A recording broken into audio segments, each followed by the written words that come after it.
right, we're going to keep that energy and that momentum going as we welcome Strategic Head of CX from Momentum Health. It is Tiego Ntombela.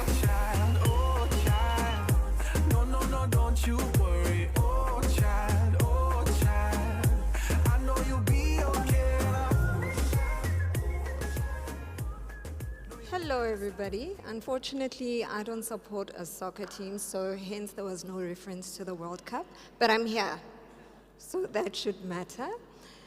So today I'm really going to talk about how we can get empathy done with AI. I'm a big advocate for empathy, but I'm even more passionate about AI now, and I do believe it's something we can actually make happen. So over the last couple of years, I'm sure we've all seen rapid adoption of AI. I believe many of us have been part of teams that have enabled the automation of processes, and we've embedded AI into customer interactions. But have we actually made the effort to ensure that we become just as good at getting empathy done? So today, that's what I'm going to share with you. But for context, I think to start, one of the things I want to share is just about my career. I've been in heavily regulated industries for most of my career. So what that means is I've been in insurance, medical schemes, and banking. And as many of you know, financial services is highly regulated. So in these environments, we find that there's a bias for regulatory compliance as opposed to actually making our customers feel understood. So typically in banking, if you miss a payment, you get that rough SMS that says urgent payment due. If you don't pay, you're at risk of losing your property. The same with insurance sometimes. If you make calls to some insurers, you still get a call where you're there to submit a claim, and the first thing they ask you is to confirm your ID number without actual understanding or context of your situation. As a result, we are very good at being compliant, but we're highly thin on empathy. So I'd like you to bear that in mind as I take you through this presentation.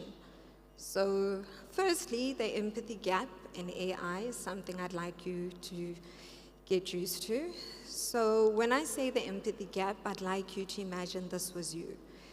You've lost a loved one, and the days that follow are just paperwork and trying to get hold of people and putting yourself together through that process.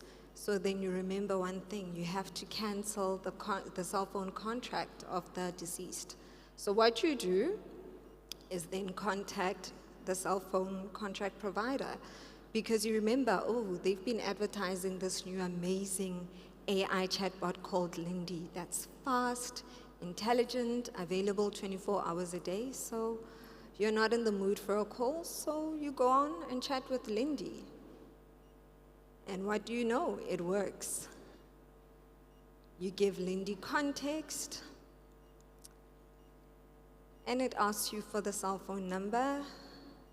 You then confirm your details, and Lindy asks you to upgrade.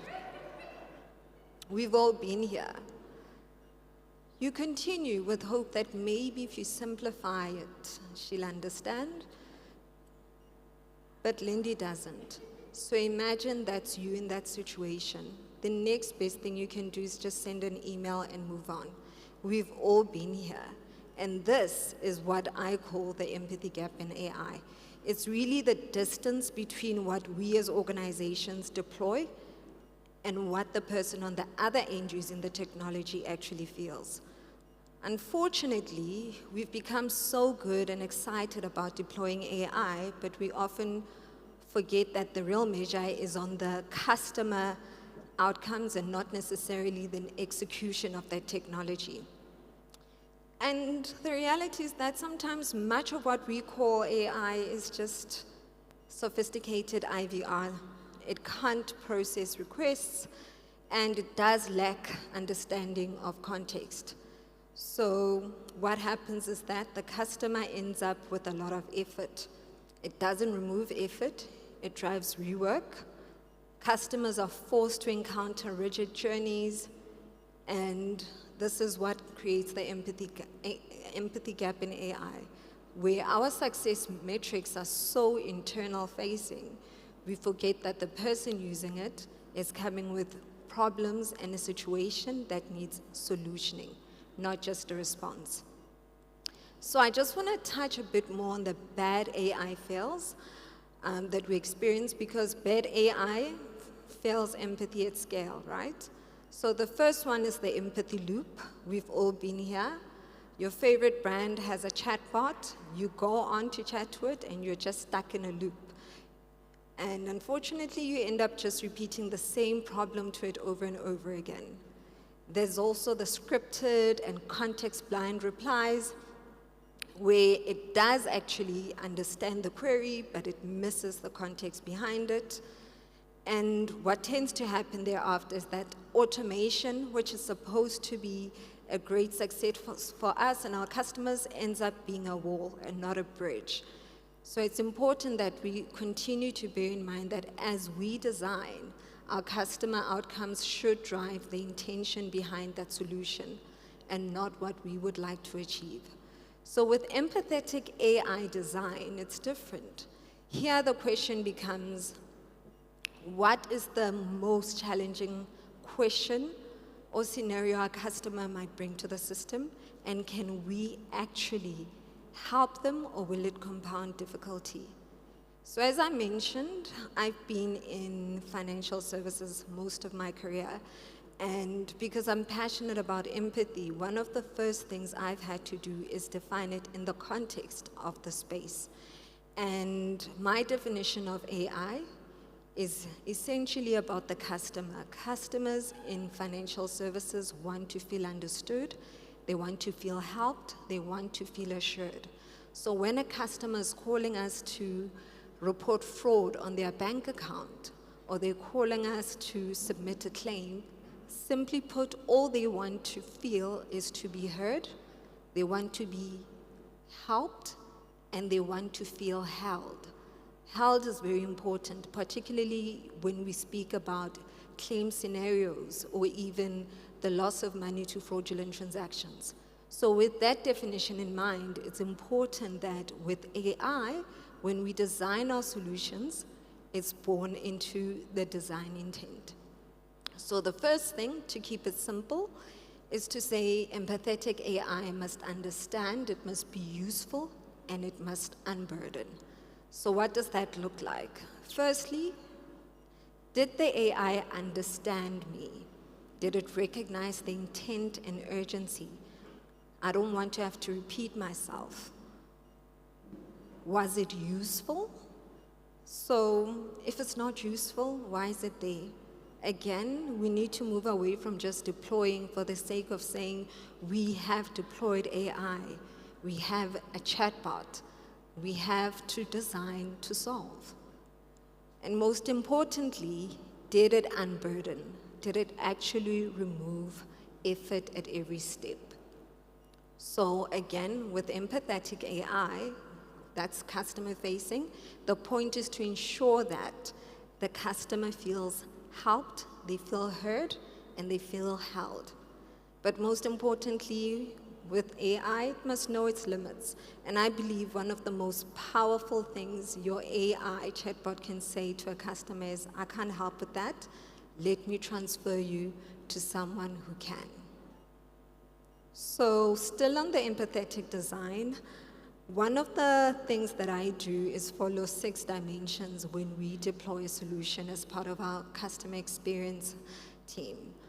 So one of the things we do is look at 6 dimensions, and these include detection, where we want to make sure the AI actually looks at the ability to deliver and identify an intent. We have to be serious about getting empathy done, and this is a way that holds us accountable with our design questions. It has to be able to reduce, so this ties back to unburden. Does it reduce the actual effort and simplify lives, or does it just add to difficulty? Can it sense? So is AI able to read distress and vulnerability? Again, if we want people to feel heard, we want them to feel helped, we want them to feel heard, this is critical. Does it solve? Can it actually complete real actions? Can it communicate in plain language and no decisions without it having to depend on someone else? So if you think about some of the technologies right now, you can engage with it, but when it comes to solutioning, you're referred to a person. Is it AI or is this just IVR? It should be able to escalate. Something I've picked up is that trust breaks the moment feel that AI can get the job done. So it should be able to escalate before frustration peaks. And support should be able to have smooth transition to a human. Because with these 6 dimensions, what we've picked up in our team is that it holds us accountable. They're a mechanism where they challenge us to ask whether what we're putting out there is truly going to serve people, or it's just going to ensure that we tick a box and say, yes, we've made an AI tech go live. But more than just it being there for interactions outside of human intervention, what I love, and one of the case studies I'll share in our team, is how AI can actually make our frontline staff even more effective. So in financial services, again in insurance, as I said, our products are complex.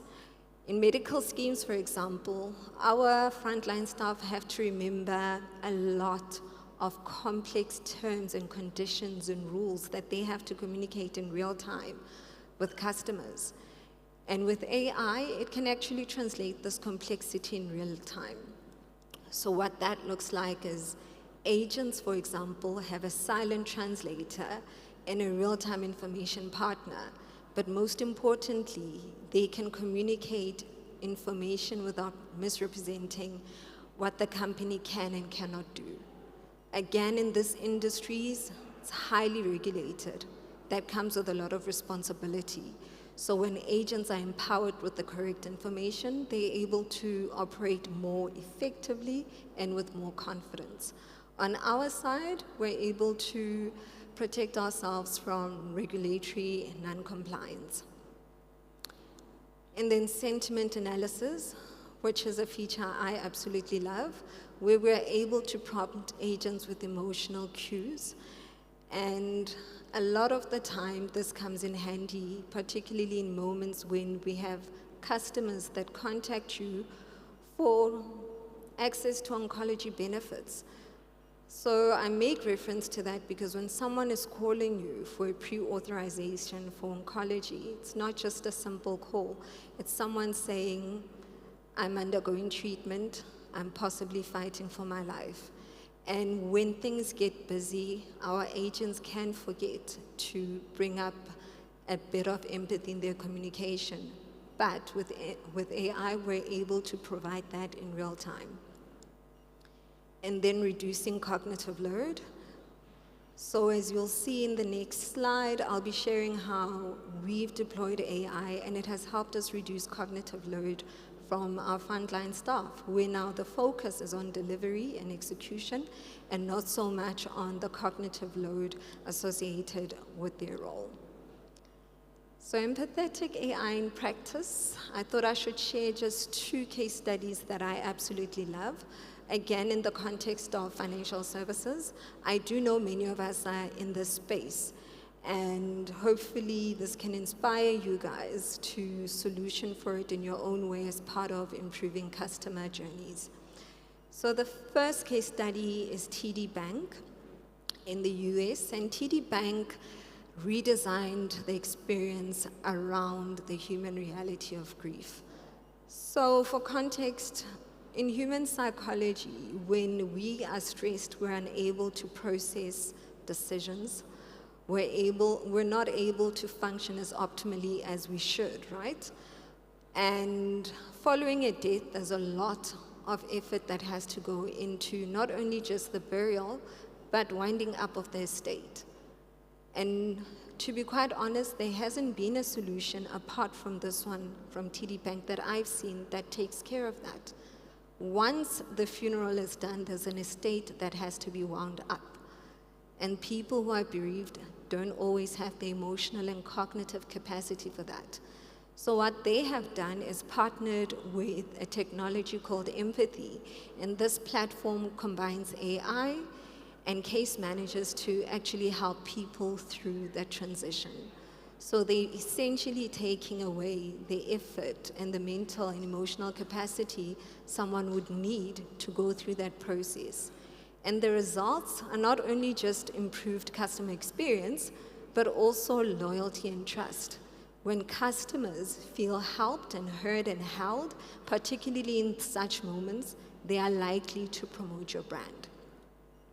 In our world, our team deployed an agent that we call Emma. So it's not because it's a female name, but it speaks to the function we designed it for, which is our inquiry management team. So for context, when we completed our journeys, we identified that a lot of the pain points in our space came from the email inquiry team, where their function is to read incoming emails. They interpret those emails.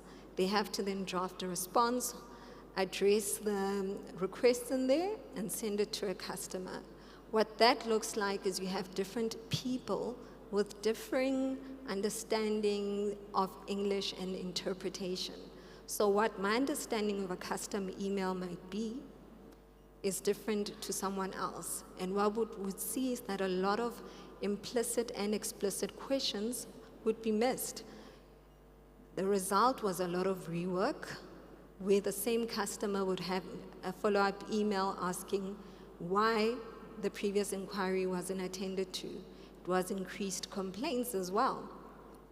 And for our customers, that just meant escalating to our group CEOs. So our team was also not getting a good reputation internally. But over and above that, this is something our team had to do among high volumes. So their goal eventually was about making sure we send out the responses and not necessarily ensuring they're at the highest quality. So what Emma does for us now is that she reads the incoming email. Emma then identifies sentiment and actually tells our agents so they understand the place and emotional state the customer's in. It then extracts the implicit and explicit questions. It drafts an email with the response, and all the agent would have to do is review it and send.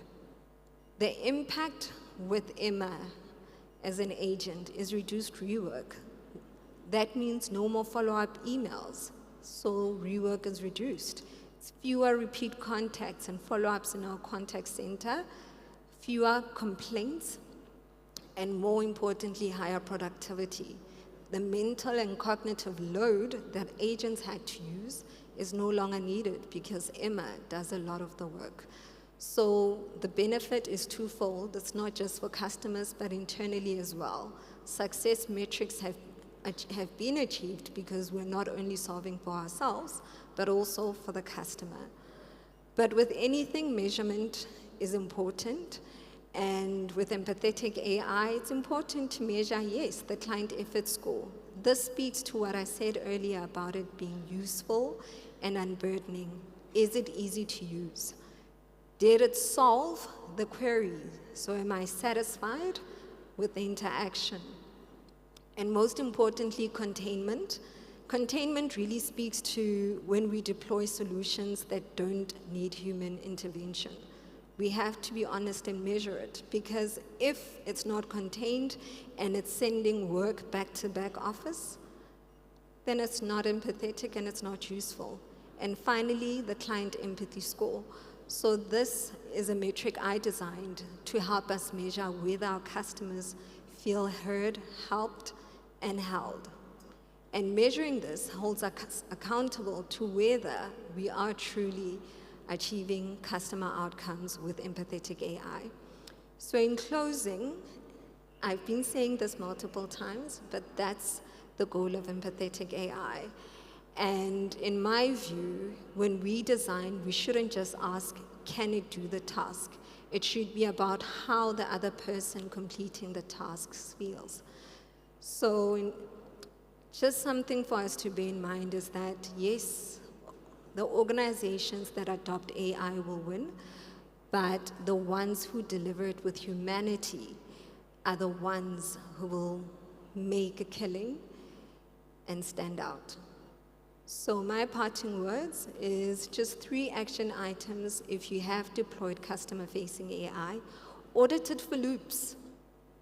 And where needed, design the ramp for it to an interaction with the human.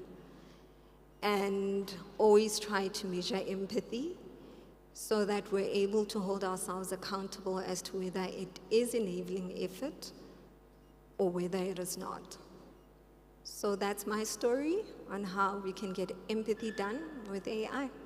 Thank you, guys.